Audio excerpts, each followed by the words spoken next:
Good evening, Lambda School Mini Bootcamp students. Welcome back. My name is Dan Frainer, as those of you that have been with us know, and I am the instructor for Lambda School's Mini Bootcamp. This Mini Bootcamp, if you are just joining us or if you're catching up in the videos, is a 12-lesson mini bootcamp, kind of going over the basics of web development. We're starting straight from the beginning. Going over HTML, CSS, working our way through JavaScript and into some advanced topics. This is where we find ourselves tonight. And then we'll kind of put all that together in our final lesson, talk about DOM manipulation and kind of bringing all of the stuff we've learned together and to build a live working web app. And so this is a 12-lesson course. Tonight's lesson is lesson 11. So we're almost to the end. Tomorrow will be our last lesson in the mini bootcamp course. Those of you that are planning on joining Lambda School for our full-time Academy of Computer Science program, once you complete this mini bootcamp and complete the assignments that go along with it, that counts as your pre-course work. And like I've said before, if you're currently in the application process, we love to see those of you that have gone through the mini bootcamp and are going through it, because it really shows that you've shown a lot of initiative and working hard through this stuff. We know all these lessons and these assignments are not easy, and it really shows that you've put forward the effort. And so if you are planning on joining us with the full-time program, which is a 6-month computer science immersive. It's the Lambda School Academy of Computer Science. We have a new class that starts the first Monday of each month, and our next class will be on March 5th. If you are planning on applying for the March 5th date, I think we might be full, but there is a waiting list. So if you do want to start on that date, make sure you contact our admission staff and apply ASAP and ask to be put on the wait list. Spots tend to open up sometimes the last minute, so there's a chance that you might be able to get in on that March 5th date. Otherwise, apply for the April or the June or whenever you'd like to apply. We do have a part-time cohort that starts the first week of July, and that is a year-long part-time class. So that is late for some people, but it's evening hours, Monday through Thursday. So that's for working professionals, people with family obligations, people with daytime obligations that can't do 6 months at a time. We do have that course starting on the first week of July as well. So if you are thinking about applying or thinking about a time you want to start, get your application in now. The earlier you get it in, go through the application process and secure your spot for the date you want. And definitely mention that you're going through the mini bootcamp course. So speaking of mini bootcamp, here we are on lesson 11 of 12. We've gone through some pretty intense JavaScript the last couple of days, especially with this advanced concepts like callbacks and closure. Today, we're going to talk about an advanced concept, not only in JavaScript, but in computer science in general, called recursion. And we're going to really just touch on recursion today. This is a pretty large topic that can take a lot of time to fully understand and fully learn. And we'd like you to just, especially with all of these advanced topics, we'd like to just introduce you to these topics, introduce you to these ideas.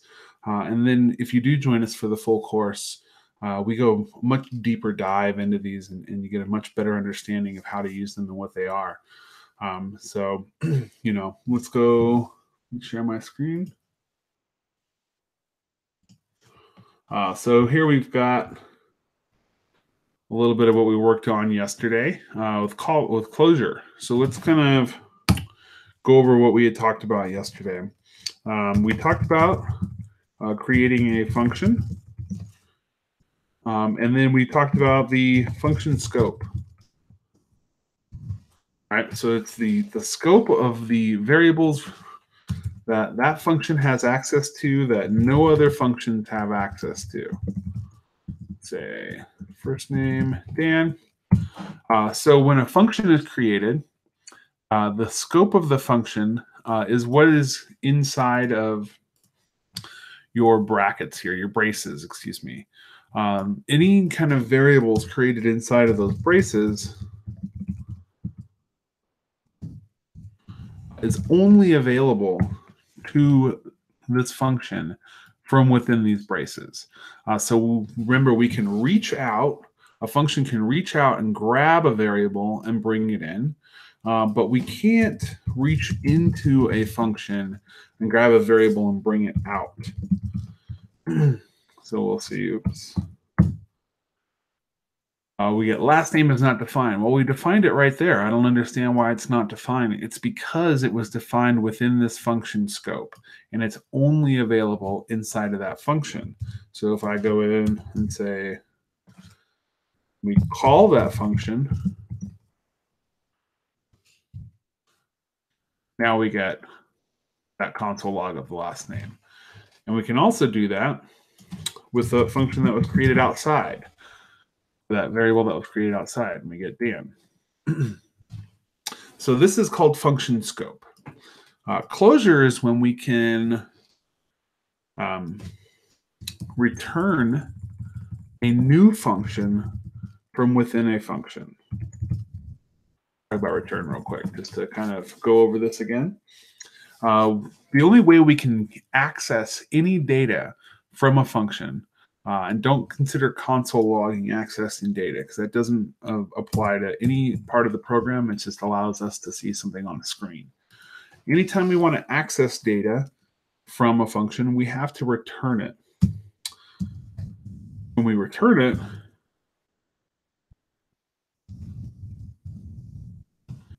then we have access to it. But only when we return it. So this function is going to run. It's going to create a variable in there, and then it's going to return whatever that variable equals, which is my last name of Frainer.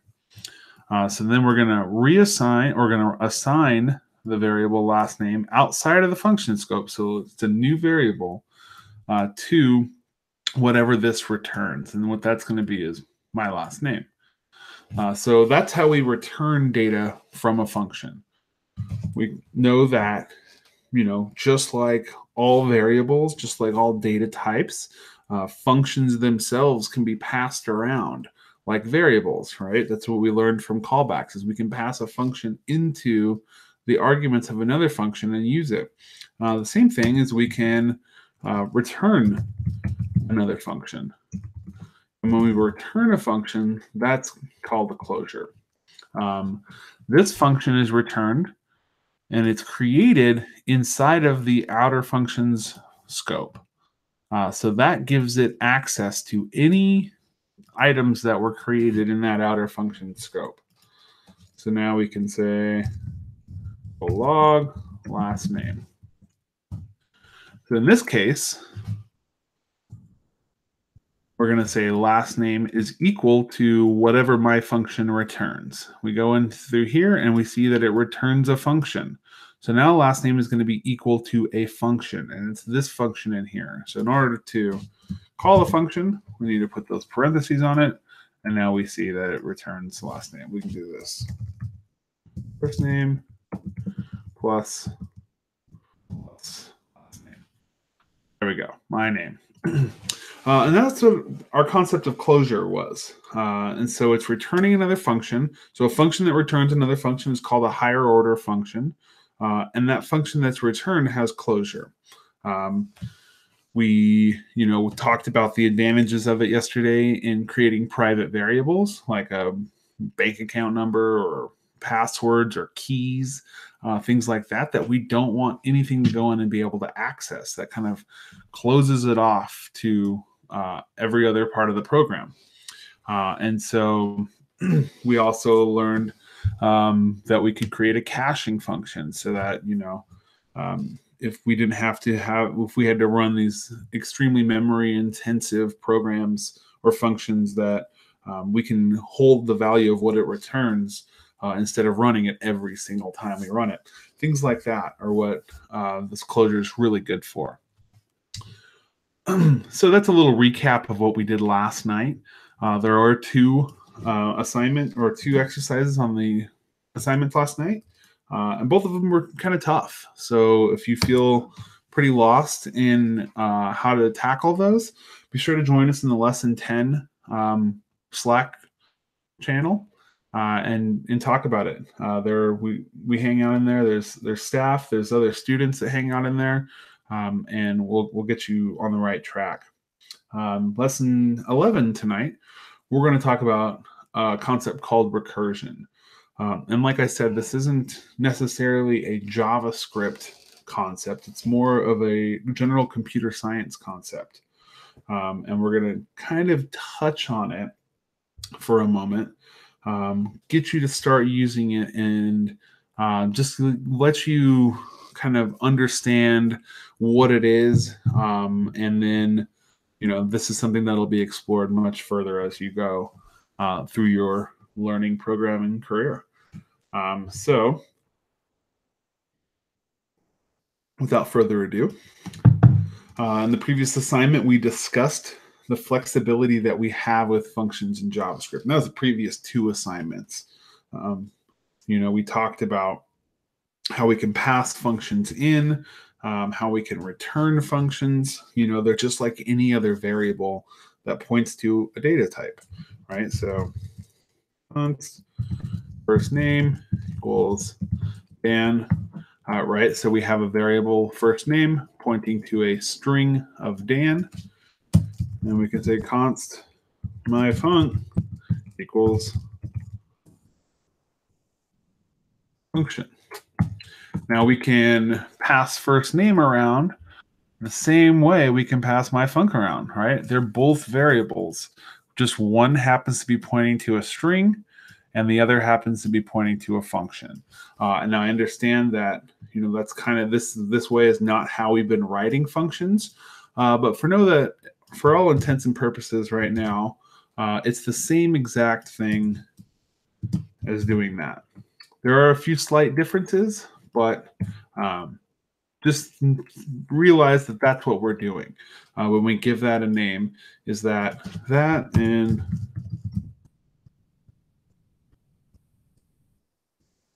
that are the same thing, right? So we can pass that function around, just like we can any other variable.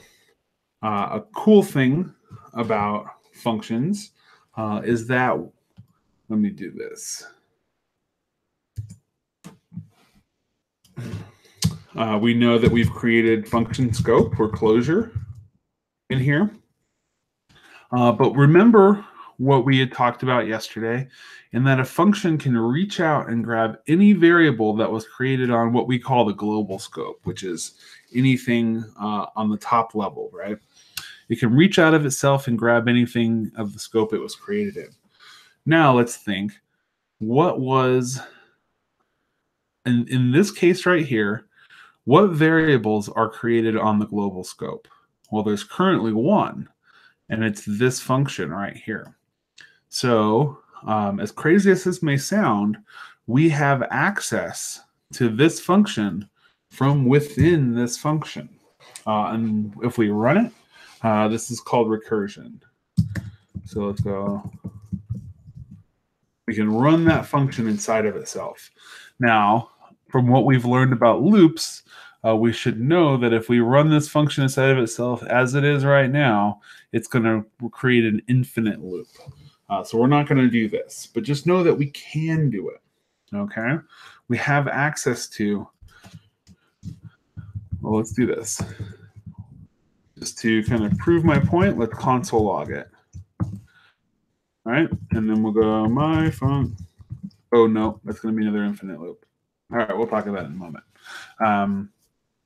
Just know that we have access to any, from within this scope right here, we have access to anything that was created out here. So we have access to first name. Right? We have access to num. We can console log first name in here. we have access to Dan. We can console log num in here. We have access to 42. We can also console log myfunc, which gives us access to, oh yeah, it should work actually.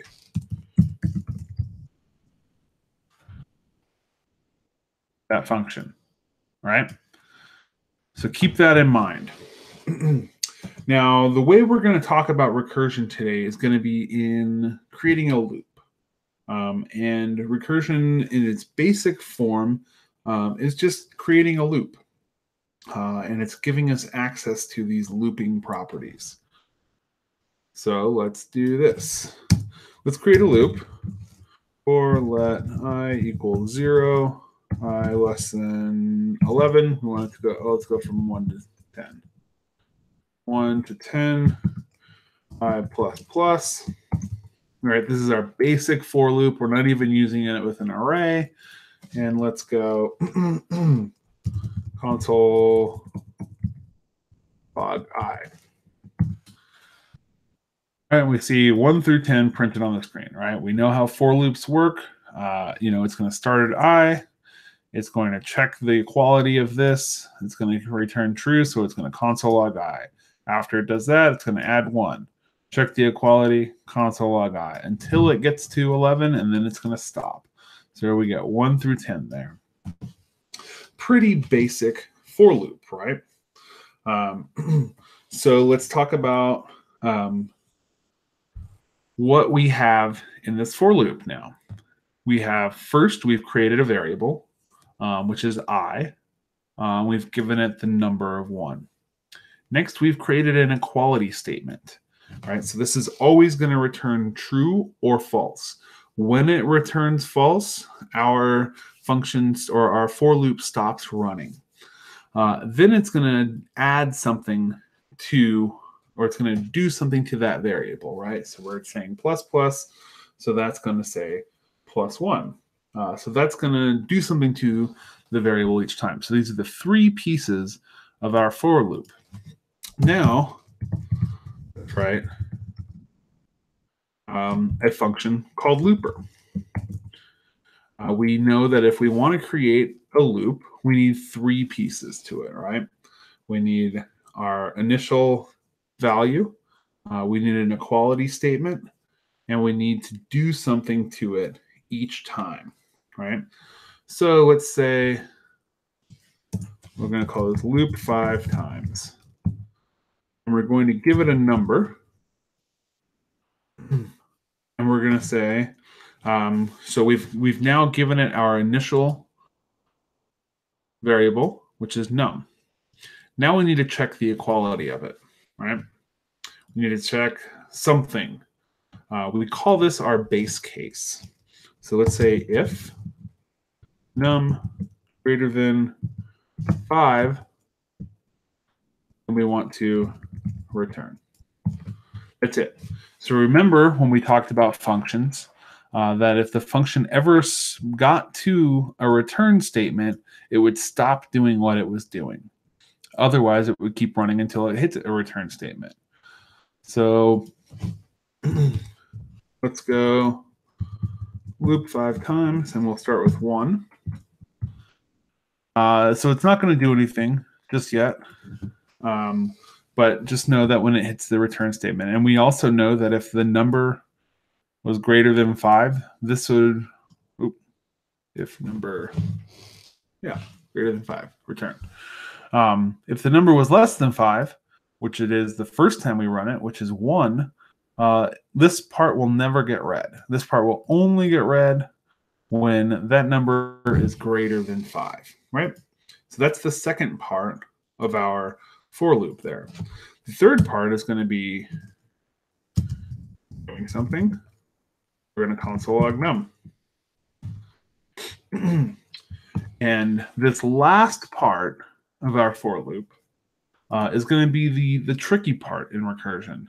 So what we're going to do is we're going to say loop 5 times, and we're going to pass it another number. We're going to say num plus 1. Okay. Get rid of that. Oops. I want that. Let's comment that out. want to be able to go back to that on the screen. So let's look. There we go. 1, 2, 3, 4, 5. Let's go. Let's console log something. Console log done recursing. I don't know how you spell it, but now we can see 1, 2, 3, 4, 5. It does that 5 times. And it gets then 6. And 6 is greater than 5, so now it returns. So let's talk about this a little bit more in depth of what exactly is going on here. So we call loop 5 times originally with the number 1, right? First thing it does is it checks to see if the number that was given to it is greater than 5. That is currently false with the number 1. So it skips everything in those brackets there. Then it gets to the next line and it console logs the number. And then it calls this function with another number. And we can say return here if we want to make it more clear. So it's the same thing. We can say return after if we want, just if you need a return statement in there. It calls that function. So then what does that do? Num plus 1, so that's 2. So then it goes and calls this function with 2 in here. If 2 is greater than 5, no, it's not. So console log the number 2. Then call that loops 5 times function with 3. So then it goes 3, nope.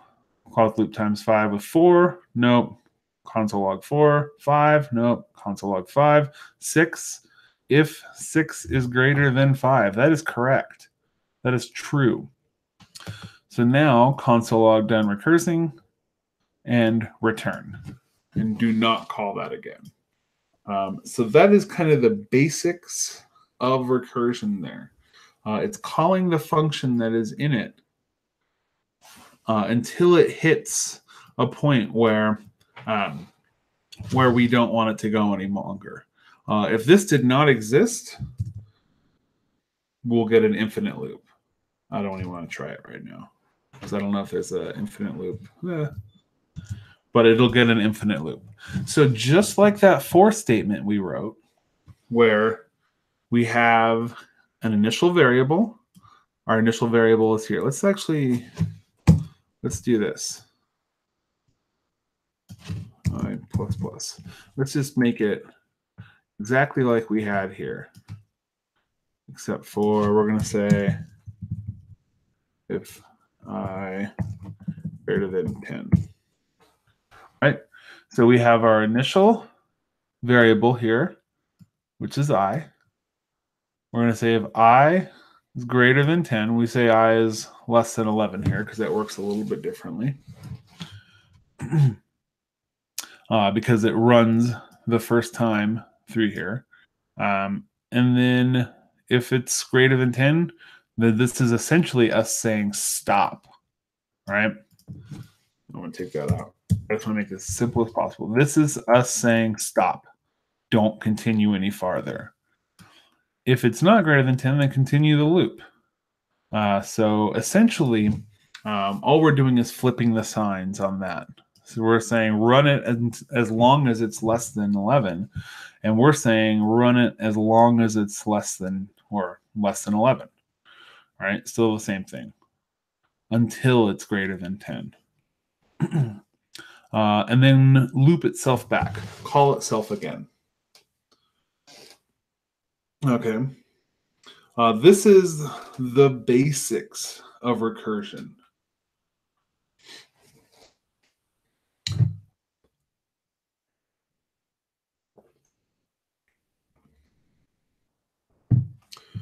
So anything that can be written in a for loop can be written with recursion.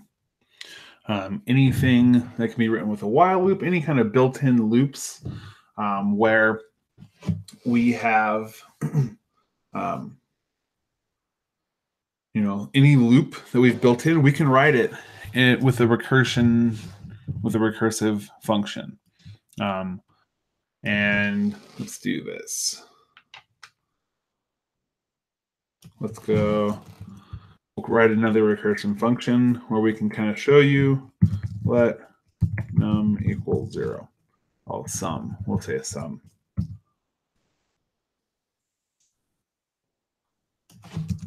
Added up.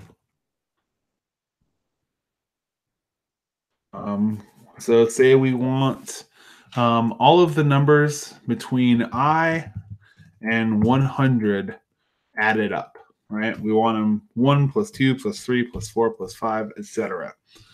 So now we can say, instead of console logging the number, let's say sum equals sum plus I. Right, so it's going to pull this variable sum, which is currently equal to 0, right? And since we're in function scope, we know that we can reach out and grab a sum, grab a variable, and then we're going to say add it up I plus plus. So we're going to start it with 1. Now we got to start. Got to give it the right name. So it's going to start with 1, and let's not do 100. Let's do 10 once again. We're going to start with 1. It's going to say if 1 is greater than 10, false. And we want to actually return sum. False. So it's not going to run this. What it's going to do then is add that number to the sum and then call itself. Add it up. I plus plus. So now it's going to be 2, 3, 4, sum plus 4, sum plus 5, sum plus 6, 7, sum plus 8, sum plus 9, sum plus 10. We're going to get to 11. 11 is greater than 10. That's false. Or that's, sorry, true. And now it's going to return the sum and skip the rest. Let's see what we get. Oop. Where did I go wrong?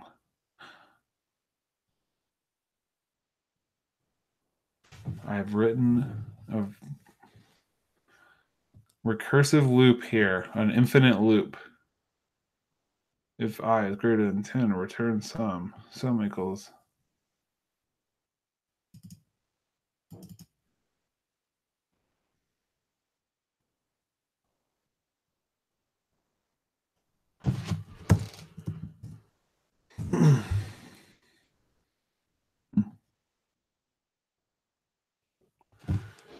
Well,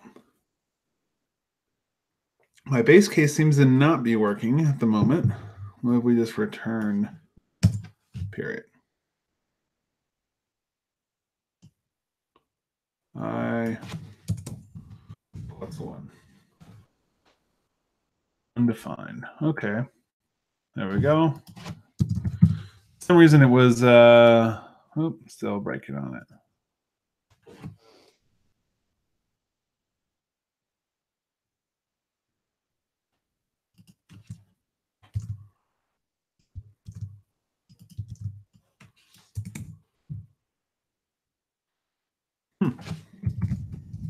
All right, well, that was kind of on the fly, so it would probably take me a minute to figure it out, what was going on there. Still undefined.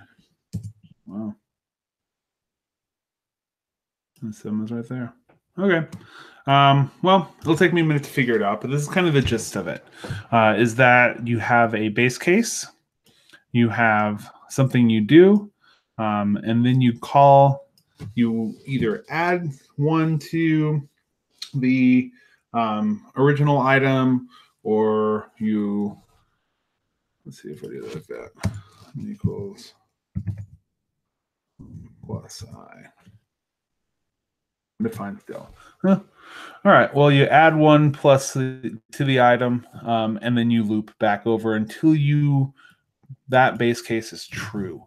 And so that's kind of the one difference between a regular for loop and recursion.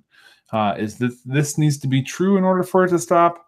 this needs to be false in order for it to stop. But this does need to be in place because, as we saw earlier, if you don't have like this, if you don't have your base case in place, you're going to get an infinite loop. Yeah, there we go. Now it works. So it's because I didn't return the function itself. Don't worry, this is a little more advanced than what we're going to see in the assignment tonight. The assignment tonight does have 2 exercises. The first is going to be a factorial, which is almost identical to this, but using multiplication instead of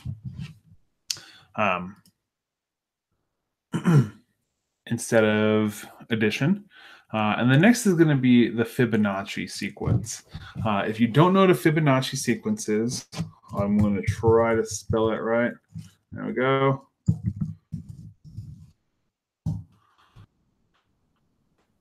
Fibonacci series, Fibonacci sequence, Fibonacci number. It's, this kind of number sequence in math created by Fibonacci, often referred to as like the golden ratio, where you start with a 1 and a 0 technically, and you add the 2 numbers prior to it together. So we see here 1 and 0 is 1, so 1 and 1 is 2, 2 and 1 is 3, 3 and 2 is 5, 5 and 3 is 8, etc.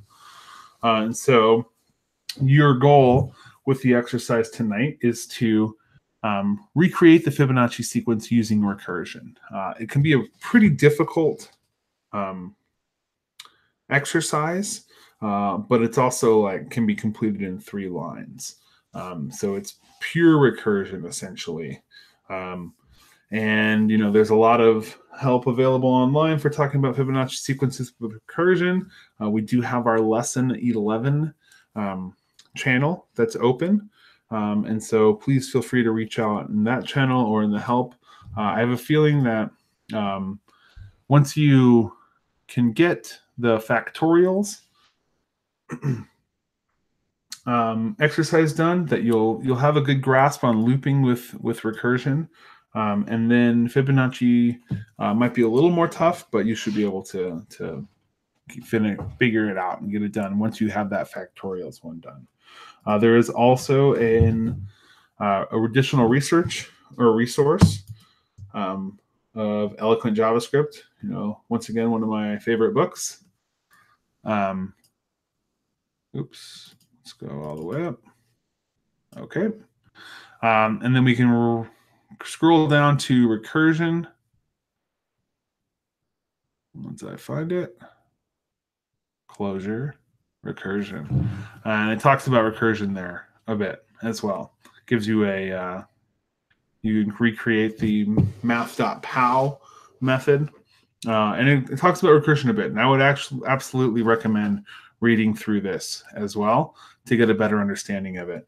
Recursion is at first such a simple concept, but it's really hard, especially for beginners that tend to visualize things. It's hard to visualize, right?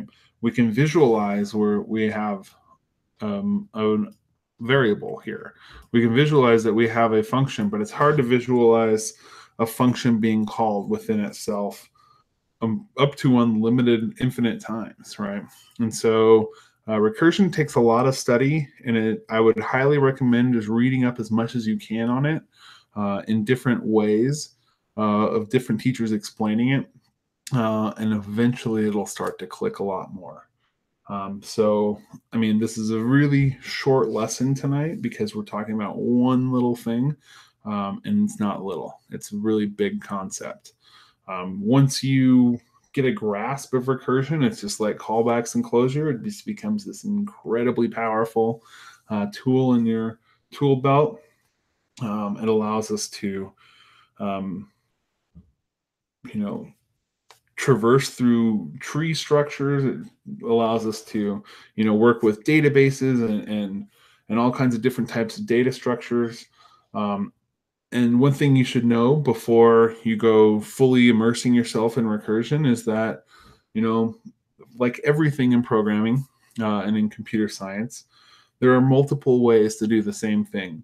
And not every way is going to be the right way to do it at all times.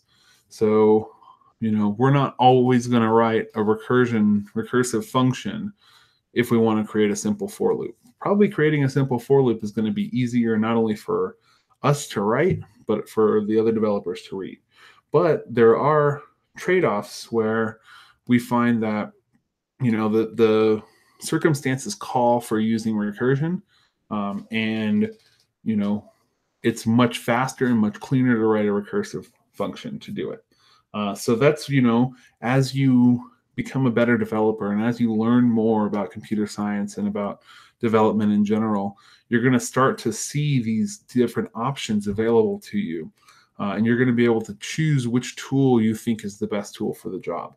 And, it comes to the point where there's not always going to be a right answer. There might be a better answer than another answer, but they might both work. For now, we'd like you to just get it to work.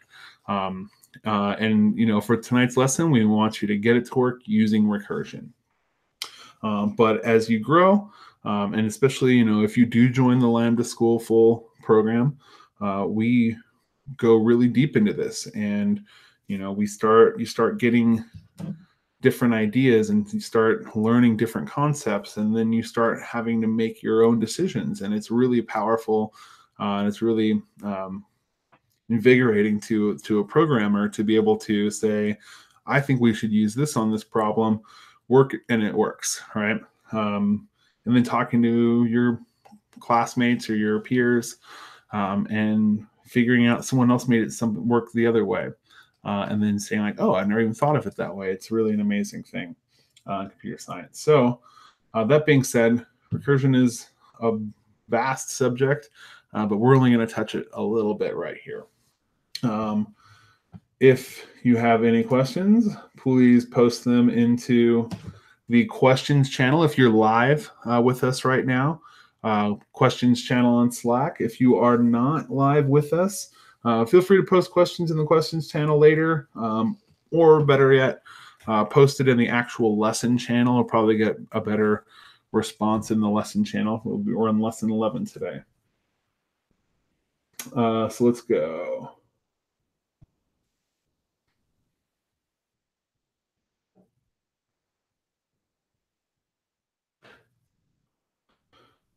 What if you wanted all of the items to print in line with no breaks in between? It seems console log is adding the line breaks on its own. Console log, let's go back to it, wasn't adding the line breaks. We were adding the line breaks because we run console log one time for each number, right? So console log is going to run each time, and we're going to go return. Don't worry about that anymore.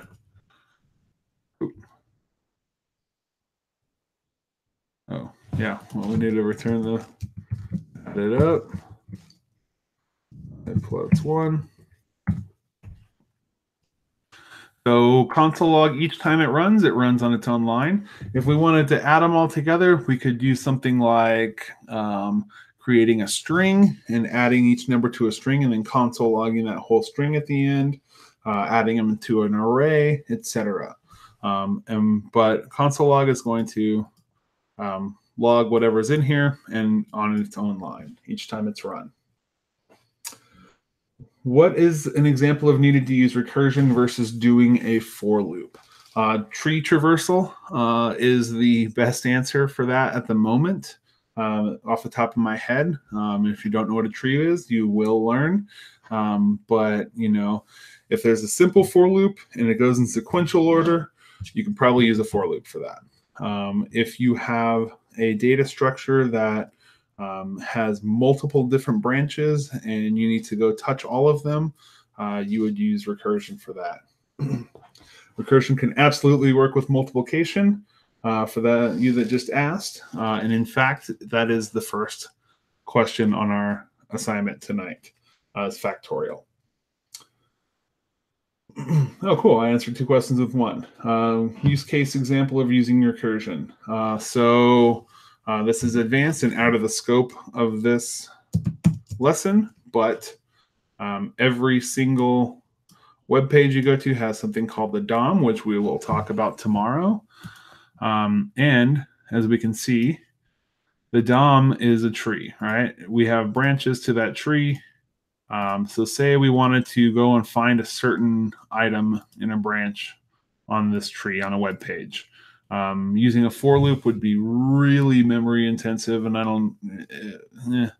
but using recursion would work really well because we can have kind of multiple different paths that goes down. Is it useful to iterate over large data sets? Depends on your data set. It depends on the architecture of your data set. If it's a tree, then yes. If it's a linked list, then no. Or maybe yes. If it's a graph, then yes. It just really depends on your data set. So let's go over console log. Brianna asks, how come in exercises we never use console log, we use return instead? Console log is only for the developer. It is only for you. Console log does nothing for your program. All a console log does is print something that you ask it to print to your little console here. But it doesn't do anything in your program. It doesn't return anything.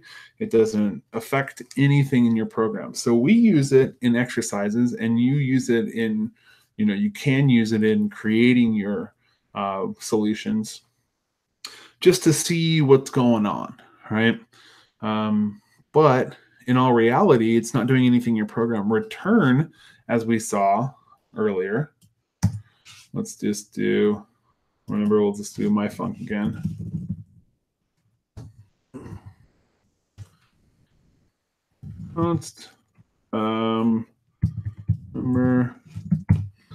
Remember, return actually returns data from that function. It breaks the data out of that function scope. So we can say return num. No.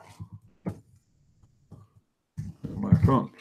So this little console here that's open is only for us. It's only for developers. A real JavaScript program is running either on a web page, on a server, somewhere else that doesn't have a console. I mean, it has a console, but the console is only for developers to look into and see things. So return is actually going to return a number, all right? And we'll see that it returns the number over here.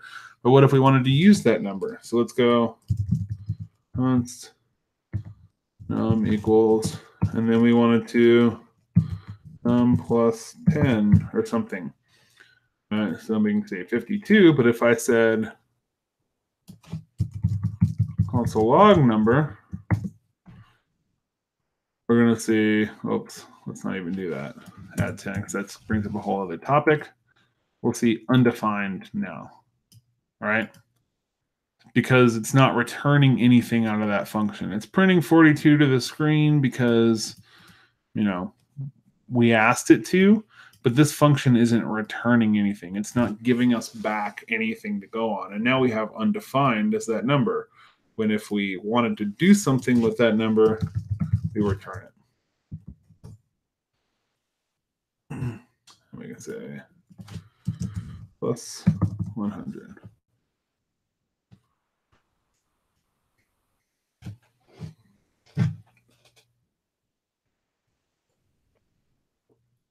Any other questions? Please post them in question channel. I'll give you another minute.